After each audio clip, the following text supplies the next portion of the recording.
The notorious RBG. One fiery foxy mama that don't play no games when it comes to gender equality, women in the workspace, and feminism. I surely would not be in this room today without the determined efforts of men and women who kept dreams alive, dreams of equal citizenship. Ruth Bader Ginsburg is an icon in the Supreme Court justice system. Though small and soft-spoken, she's known for her bold and fiery remarks towards her causes, also being an unstoppable force who transformed the law and brought equality to all genders. Ginsburg was hailed as a fighter in female rights, and her life story is just as exciting. For her fans, she's known as Notorious RBG. Supreme Court's a boys club, she holds it down, no cares given. Who else got 6 movies about them and still living? People ask me, don't you feel uncomfortable being with a name like the Notorious B.I.G.?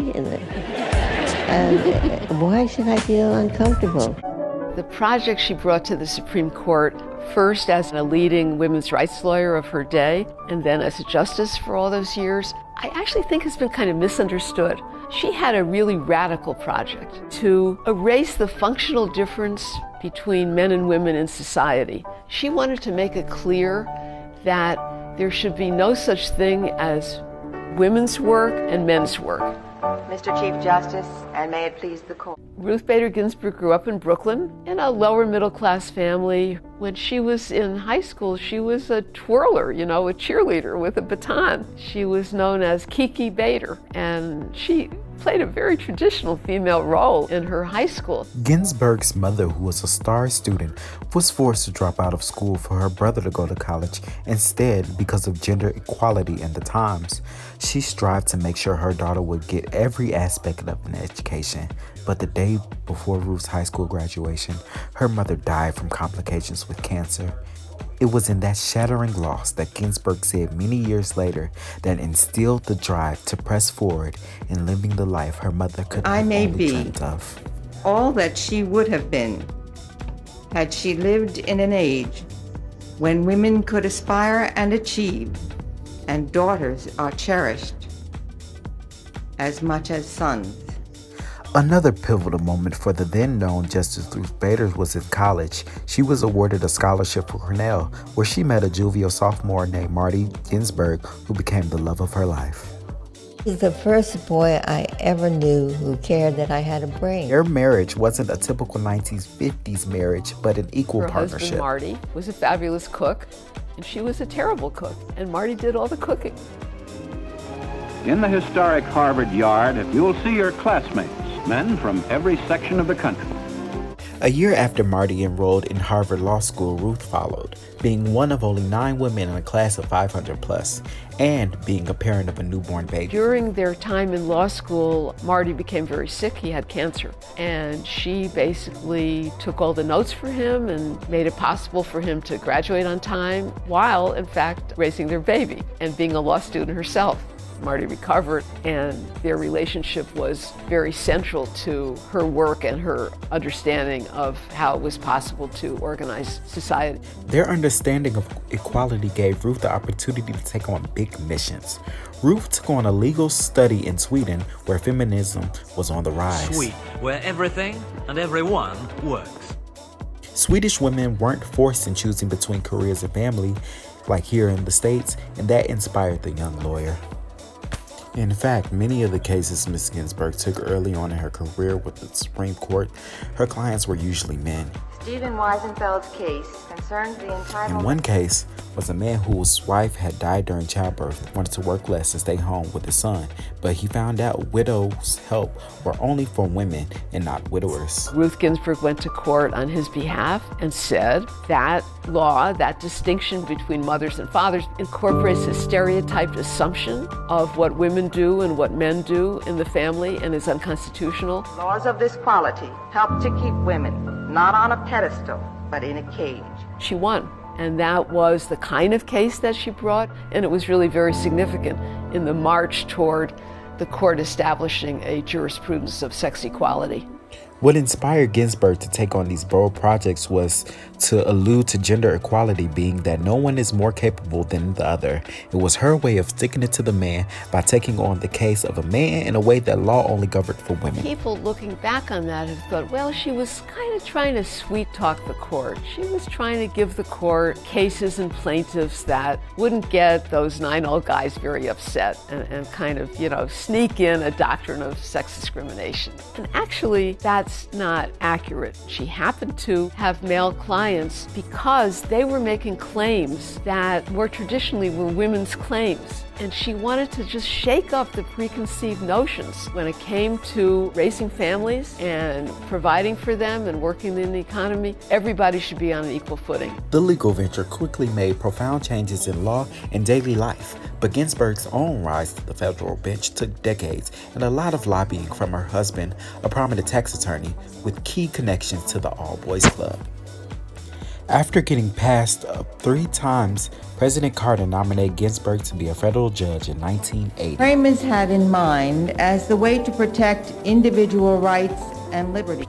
People were shocked that the ACLU activist turned out to be a moderate judge who sided with conservatives, praised judicial restraint, and slammed Roe v. Wade for going too far, too fast. I am proud to nominate for Associate Justice of the Supreme Court, Judge Ruth Bader Ginsburg. Some feminist leaders were concerned when President Clinton tapped Ginsburg for the High Court. She will be able to be a force for consensus building on the Supreme Court. But Ginsburg was able to win over supporters and skeptics alike with her opinions and marked cases like the Virginia Military Institute. VMI, the Virginia Military Institute, was established by the Commonwealth of Virginia in 1839. VMI was an age-old military academy run by the state of Virginia. It was men only.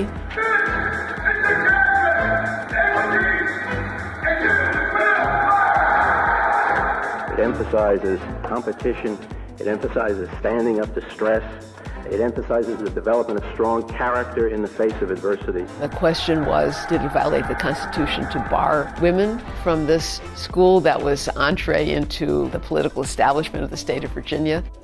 Just as Ginsburg thought, admitting women was a constitutional violation, and she ultimately convinced all but one Justice, Scalia, to take her position. The opinion of the court in 2 cases, United States against Virginia, will be announced by Justice Ginsburg.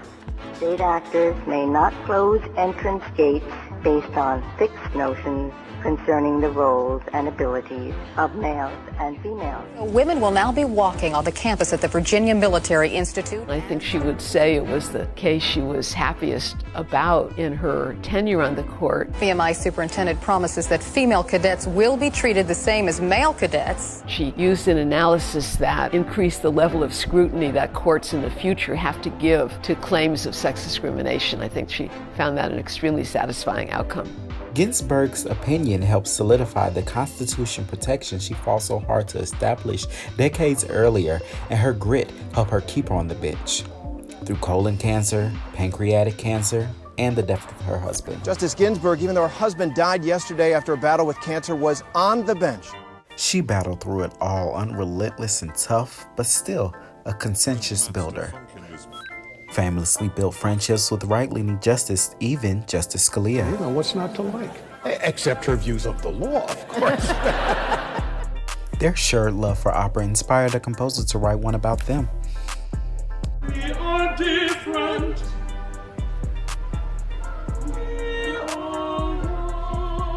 Do you like how you were portrayed in the opera? Oh yes, especially in the scene where I rescue Justice Scalia, who's locked in a dark room for excessive dissenting. But in her later years, when the court moved closer to the right, she grew bolder in speech. Was not in a position to control the outcome of events, but she was in a position to stake her claim for what the outcome should have been. And she was very strategic and very powerful in using that opportunity. That opportunity plunged her into pop culture and made her a rock star in 2013. When the court struck down a key part of the Voting Rights Act, Ginsburg wrote a lengthy, scathing dissent. She was pretty candid in her displeasure with the court's decision. Hubris, pride, is a fit word for today's demolition of the Voting Rights Act. Ginsburg's fiery speeches inspired law students to later put her words to a beat and turn the 80-year-old justice into the notorious RBG. Now I'm in the limelight because I decide right.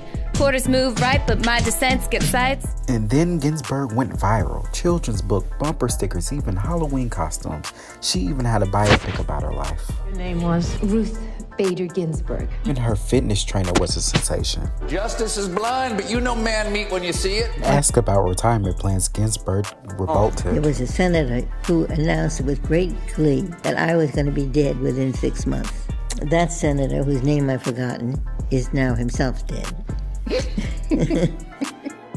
Ginsburg's stardom only grew when she criticized then-candidate Donald Trump in 2016. Ginsburg said, "I can't imagine what the country would be with Donald Trump as our president." She later apologized for her remarks, but instead of retreating, she grew bolder. The great man once said that the true symbol of the United States is not the bald eagle, it is the pendulum. And when the pendulum swings too far in one direction, it will go back. The notorious RBG became a badge for Trump resistance, and keeping on the bench became part of the cause. Health scare for Supreme Court Justice Ruth Bader Ginsburg. News tonight about the health scare for Supreme Court Justice Ruth Bader Ginsburg. She was hospitalized. And those ribs you busted? Almost repaired. After all the problems in her life, all the surgery, and her bout with cancer, she kept going. Ginsburg said it was her job on the bench that she still found exciting, and the fact that her radical project was far from over. People ask me, when would you be satisfied with the number of women on the court? When there are 9. Ruth Bader Ginsburg died at the age of 87 on September 18, 2020. May she rest in peace, and one day her radical movement may be found normalized and true. RBG, you will be missed.